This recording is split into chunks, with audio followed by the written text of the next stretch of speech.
Mabilis ang pag-insert ng mga voucher code sa ating hotspot. So, ito yung i-insert natin is nasa 1,000 plus na voucher. Ayan. So, you can see nag-i-insert na siya. Nag-i-insert para sa mabilisang pag-insert ng voucher code. Ito yung ginamit natin mga codes. Bale, nag-generate na tayo. Na-generate na tong random codes na to. So, wala siyang duplicate.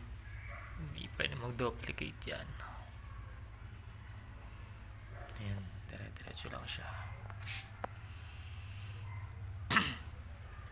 Applicable to sa mga mga voucher type na bendo. Para mabilis. And pwede mo rin siyang i-print para ayan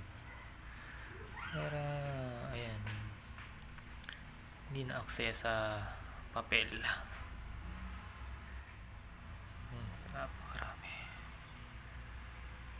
So 23 pages lang. Okay, I hope ito yung solution sa mabilis na paggawa ng voucher code. Pero syempre malaki siguro yung kakainin nitong storage space ni Hoplite.